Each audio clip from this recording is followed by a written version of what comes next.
The Protocols of Zion, dismissed as a hoax, but we can assure you, after months of in-depth research, that they are not. They were slightly altered, yes, but they are not a hoax. In 24 protocols, the elders of Zion described their vision of the world, its population, and their ultimate goal: absolute world dominance and a one-world government. A new world order in which their king, the King of Kings, will be crowned on the throne of Zion to rule the world forevermore.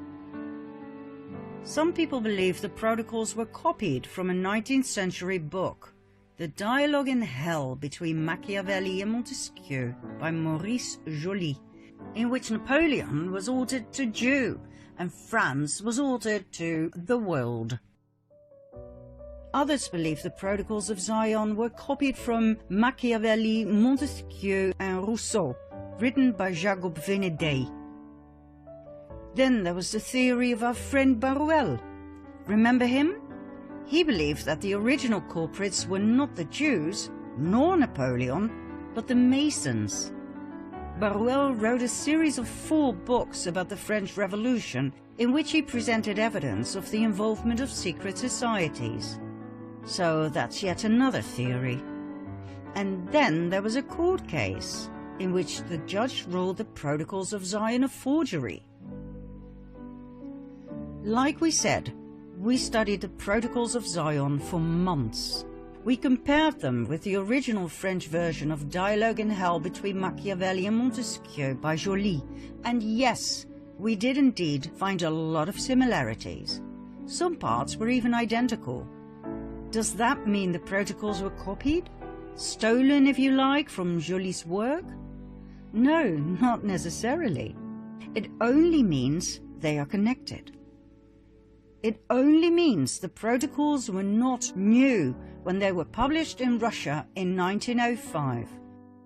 They were not the minutes of a recent meeting between Zionists, as is claimed. But apart from that, one cannot draw any other conclusion. It would be a literary blunder to simply state that the Protocols of Zion were based on the work of Maurice Joly or Venedey or any other 19th century author. As a linguist with a degree in paleography, the study of ancient documents, I can assure you that most statements about the Protocols of Zion are incorrect, like the verdict of the court case, which was based on a highly unprofessional approach of the matter. The problem with the Protocols of Zion is that they are surrounded by emotions, that people who study them are confronted with their own belief system, meaning, if you blame the Jews of the wrongs in the world, you will tend to believe the protocols are genuine. You will use the protocols as proof of the evil of the Jewish people. However, if you are Jewish, or if you lost your Jewish friends in the war, you will tend to believe the protocols are a fraud made only in Russia in 1905 to make the Jewish people look really, really bad. We believe the Protocols of Zion to be very old. It seems to us that they were the source text from which the other books arose, not the other way around. Remember Adam Weishaupt, founder of the Order of the Illuminati? In 1776, he put together a document that gave a clear overview of the aims, convictions and protocols of the Illuminati or the Cabal, the do's and the don'ts. That was his assignment, as given to him by Rothschild. Did he put those protocols together from scratch? We think that's highly unlikely. What if the original protocols were given to him by Rothschild? Remember the Constantinople letter given to Adam Weishaupt by Rothschild? Make no mistake, the Rothschild family was incredibly powerful. They were direct descendants from the Khazarian nobility that had fled Russia in around 1000 AD. You bet they had many original documents and protocols in their possession. Could those protocols be the original source text for the 20th century Protocols of Zion as published in Russia? If that is the case, you can rest assured that Khazar was altered in Jew, Khazarian in Jewish, etc. The perfect text that would come in very handy as a trigger for anti-Semitism in the Russian Revolution and both world wars to turn the Jews into the ultimate scapegoats.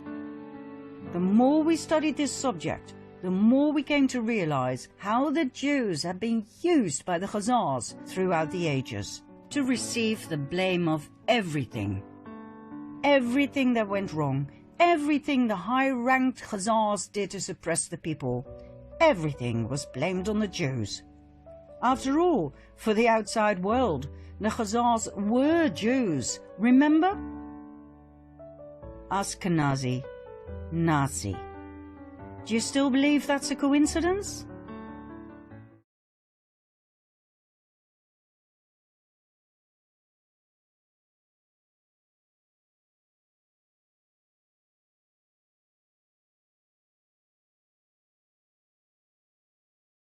So, what exactly is in those protocols?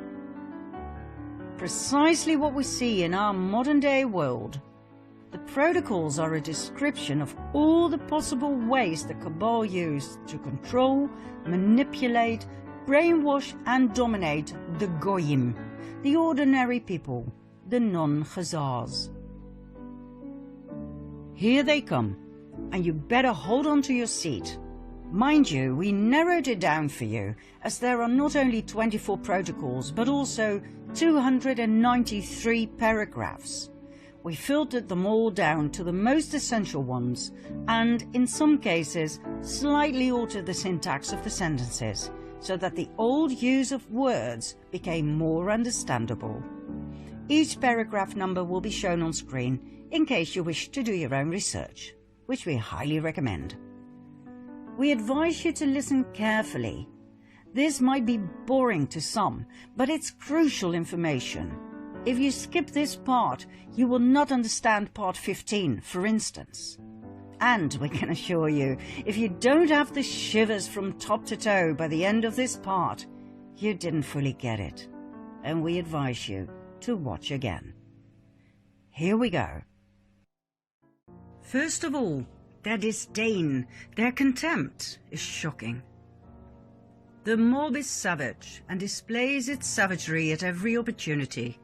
The moment the mob seizes freedom in its hands, it turns to anarchy, which is the highest degree of savagery. We are interested in killing out the Goyim. Our power is in the chronic shortness of food and physical weakness of the worker, because that implies he is made the slave of our will. We shall move the mobs by want, envy and hatred, and with their hands we shall wipe out all those who hinder us on our way. The Goyim are a flock of sheep, and we are their wolves. If we've been able to bring them to such a pitch of stupid blindness, is that not amazingly clear proof of the degree to which the mind of the Goyim is undeveloped in comparison with our mind? This is mainly which guarantees our success. The presidents are mere puppets on their strings. We replace the ruler of the republics by a caricature of a government, by a president taken from the mob, from the midst of our puppet creatures, our slaves. We shall arrange elections in favor of such presidents who have in their past some dark, undiscovered secret. This will make them trustworthy agents for the accomplishment of our plans out of fear of exposure and from the natural desire of everyone who has attained power, namely the privileges, advantages and honor connected with the office of president.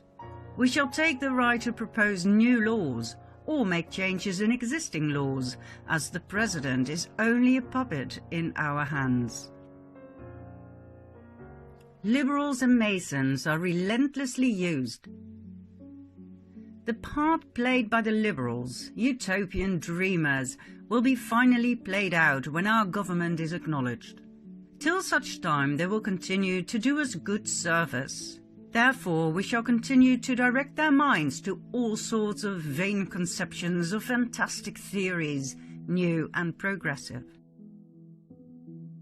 Until we come into our kingdom, we shall create and multiply Masonic lodges in all the countries of the world, absorb into them all who are prominent in public activity.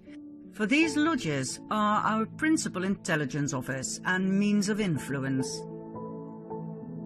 All these lodges we shall bring under one central administration, known to us alone, and to all others absolutely unknown, which will be composed of our learned elders.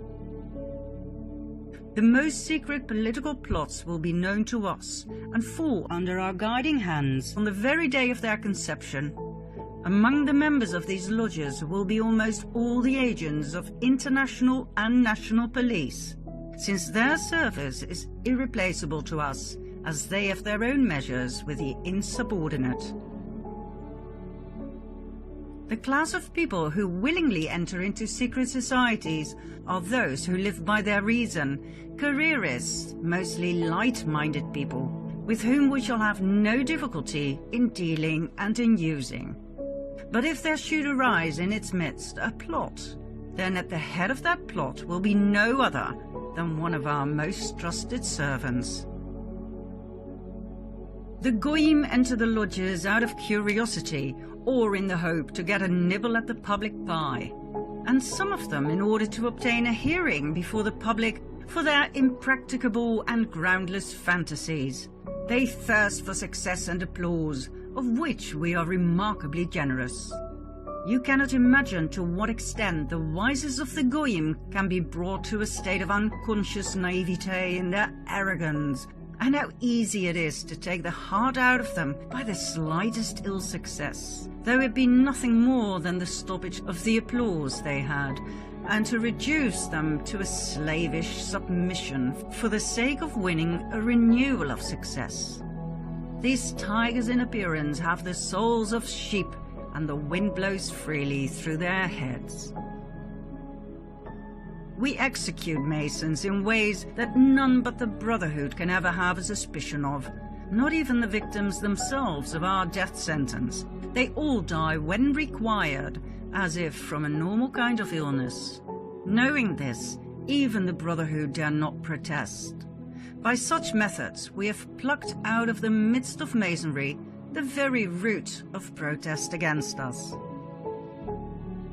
The press will be their golden tool to steer the mob. Through the press we have gained the power to influence while remaining ourselves in the shade. Not a single announcement will reach the public without our control. All news items are received by a few agencies. These agencies will be entirely ours and will give publicity only to what we dictate to them. All our newspapers will be of all possible complexions: aristocratic, republican, revolutionary, even anarchical. Those fools who will think they are repeating the opinion of a newspaper of their own camp will be repeating our opinion, or any opinion that seems desirable for us. The people shall be distracted with empty words and broken promises. We shall raise the rate of wages, which, however, will not bring any advantage to the workers, for at the same time we shall produce a rise in prices of the basic necessities of life, claiming that it arises from the decline of agriculture and cattle breeding. There is another reason why they will close their eyes, for we shall keep promising them to give back all the liberties we've taken away as soon as we have quelled the enemies of peace and tamed all parties. We shall distract them with amusements, games, pastimes, passions, people's palaces. Through the press we shall propose competitions in art, in sport, in all kinds. These interests will finally distract their minds. All layers of society will be infiltrated. It is from us that the all-engulfing terror proceeds. We have in our service persons of all opinions, of all doctrines, restaurating monarchists, demagogues, socialists, communists, and utopian dreamers. We have harnessed them all to the task of drilling away the last remnants of authority. By these acts, all states are in torture and ready to sacrifice everything for peace and tranquility. But we will not give them peace until they openly acknowledge our international supergovernment and with submissiveness. We have got our hands into the administration of the law, into the conduct of elections, into the press, into liberty of the person, but principally into education and training as being the cornerstones of a free existence.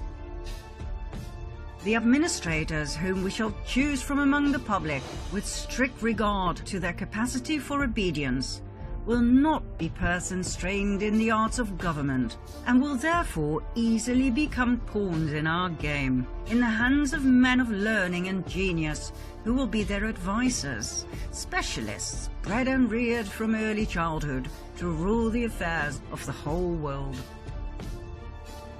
We shall surround our government with a whole world of economists. Around us will be a constellation of bankers, industrialists, capitalists, and the main thing, millionaires, because everything will be settled by the question of figures. Who will ever suspect that all these people were stage managed by us, according to a political plan which no one has so much as guessed at in the course of many centuries? The ultimate threat. You may say that the Goyim will rise upon us, arms in hand, if they guess what is going on before the time comes. But in the West we have against this a maneuver of such appalling terror that the very stoutest hearts quail. The undergrounds, metropolitans, those subterranean corridors, which, before the time comes, will be driven under all the capitals, and from where the capitals will be blown into the air with all their organizations and archives. They will cause mayhem. We have stirred up every form of enterprise. We have armed all parties. We have set up authority as a target for every ambition. Of states we have made gladiatorial arenas where a lot of confused issues contend. A little more, and disorders and bankruptcy will be universal. This hatred will be further magnified by the effects of economic crises, which will stop dealing on the exchanges and bring industry to a standstill. Universal economic crises whereby we shall throw upon the streets whole mobs of workers simultaneously in all the countries of Europe. These mobs will rush to shed the blood of those whom they have envied from their cradles in the simplicity of their ignorance, and whose property they will then be able to loot. Remember the French Revolution? The secrets of its preparations are well known to us, for it was wholly the work of our hands. There will be a transition period. In order to put public opinion into our hands, we must bring it into a state of bewilderment by giving so many contradictory opinions that the Goyim will lose their heads in the labyrinth and come to see that the best thing is to have no opinion of any kind in political matters. In order for the people to become accustomed to obedience, it is necessary to give lessons of humility and therefore to reduce the production of articles of luxury. We shall re-establish small master production, which will mean laying a mine under the private capital of manufacturers. In the resulting chaos, people will fail to understand one another. It will discourage any kind of personal initiative, which might hinder our affair in any degree. There is nothing more dangerous than personal initiative. If it has genius behind it, such initiative can do more harm to us than can be done by millions of people among whom we have sown discord. We must so direct the education of the Goyim communities that whenever they come upon a matter requiring initiative, they may drop their hands in despairing impotence.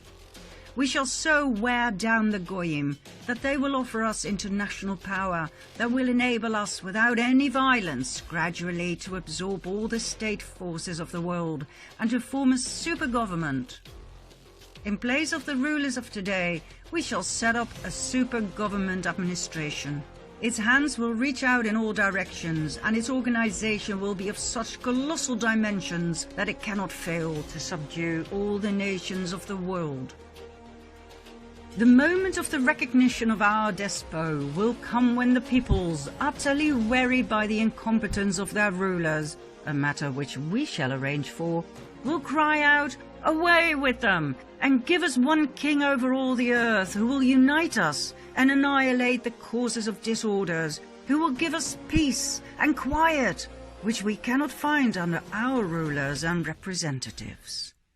Then will the mob exalt us and bear us up in their hands in a unanimous triumph of hopes and expectations. Voting, which we have made the instrument which will set us on the throne of the world, will then have served its purpose and will play its part for the last time. The new kingdom will be blood-curdling. We shall create an intensified centralization of government in order to grip in our hands all the forces of the community. We shall regulate all the actions of the political life of our subjects by new laws. These laws will withdraw one by one all liberties of the Goyim, and our kingdom will be distinguished by a despotism of such magnificent proportions that we can wipe out any Goyim who oppose us by deed or word. The word freedom brings out the communities of men to fight against every kind of force, every kind of authority, even against God and the laws of nature. For this reason, when we come into our kingdom, we shall have to erase this word, freedom, from the lexicon of life, as implying a principle of brute force which turns mobs into bloodthirsty beasts. Freedom is the right to do that which the law allows. All freedom will thus be in our hands.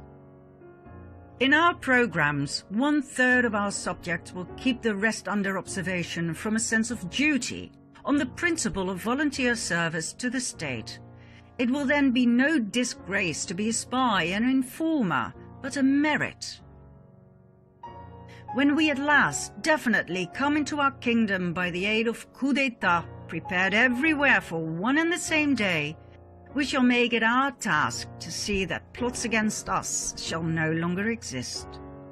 With this purpose we shall slay without mercy all who take arms to oppose our coming into our kingdom. Every kind of new institution of anything like a secret society will be punished with death. Those now in existence are known to us, serve us, and have served us. But we shall disband them and send them into exile to continents far removed from Europe. In this way we shall proceed with those Goy Masons who know too much. Those we may spare will be kept in constant fear of exile from Europe as the center of our rule. One authority will be glorious because it will be all-powerful. Our authority will be the crown of order, and in that is included the whole happiness of man. We, the lawgivers, shall execute judgment and sentence. We shall slay and we shall spare. We rule by force of will, and the weapons in our hands are limitless ambitions, burning greediness, merciless vengeance, hatred and malice. Resolutions of our government will be final, without appeal. Judges decide as we dictate them. When the time of our overt rule comes, all our laws will be brief, plain, stable, without any kind of interpretations, so that anyone will be in a position to know them perfectly. The main feature is submission to orders, and this principle will be carried to a grandiose height. Criminals will be arrested at the first, more or less, well-grounded suspicion. It cannot be allowed that out of fear of a possible mistake, an opportunity should be given to escape to persons suspected of a crime, for in these matters we shall be literally merciless. We shall re-educate the universities in a new direction. Their officials and professors will be prepared by detailed secret programs of action and will be so placed as to be wholly dependent upon the government. We shall replace the study of ancient history with a study of the program of the future. We shall erase from the memory of men all facts of previous centuries which are undesirable to us, and leave only those which depict all the errors of the government of the Goyim. We shall abolish every kind of freedom of instruction. It is indispensable for us to undermine all faith, to tear out of the mind of the Goyim the very principle of God and spirit, and to replace them with arithmetical calculations and material needs. When we come into our kingdom, it will be undesirable for us that there should exist any other religion than ours of the one God with whom our destiny is bound up by our position as the chosen. We must therefore sweep away all other forms of belief. Our preaching of the religion of Moses has brought all the peoples of the world into subjection to us. Our philosophers will discuss all the shortcomings of the various beliefs of the Goyim, but no one will ever bring under discussion our faith from its true point of view, since this will be fully learned by none save ours, who will never dare to betray its secrets. Freedom of the press, the right of association, freedom of conscience, the voting principle must disappear forever from the memory of man and undergo a radical alteration the day after the promulgation of the new constitution. What we want is that from the first moment of its promulgation, while the peoples of the world are still stunned by the accomplished fact of the revolution, still in a condition of terror and uncertainty, they should recognize once and for all that we are so strong, so superabundantly filled with power, that in no case shall we take any account of them. And so far from paying any attention to their opinions or wishes, we are ready and able to crush with irresistible power all expression or manifestation thereof at every moment and in every place, that we have seized at once everything we wanted and shall in no case divide our power with them. Then in fear and trembling they will close their eyes to everything and be content to await what will be the end of it all. We've been leading the peoples from one disenchantment to another, so that in the end they will turn also from us in favor of that King Despot of the blood of Zion, whom we are preparing for the world. The new king, the chosen one. This chosen one of God is chosen from above, to demolish the senseless forces moved by instinct and not reason, by brutishness and not humaneness. These forces now triumph in manifestations of robbery and every kind of violence under the mask of principles of freedom and rights. They have overthrown all forms of social order to erect on the ruins the throne of the King of the Jews. But their part will be played out the moment he enters into his kingdom. Then it will be necessary to sweep them away from his path. When the King of Israel sets upon his sacred head the crown offered to him by Europe, he will become patriarch of the world. This king will be the real Pope of the universe, the patriarch of the international church.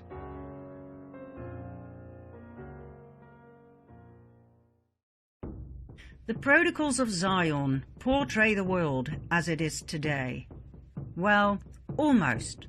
The Khazarian King of Kings is not on the throne in Jerusalem just yet. The world population has not begged the Cabal to bring order out of chaos just yet. But are we far away from their end goal? Follow me to part 5.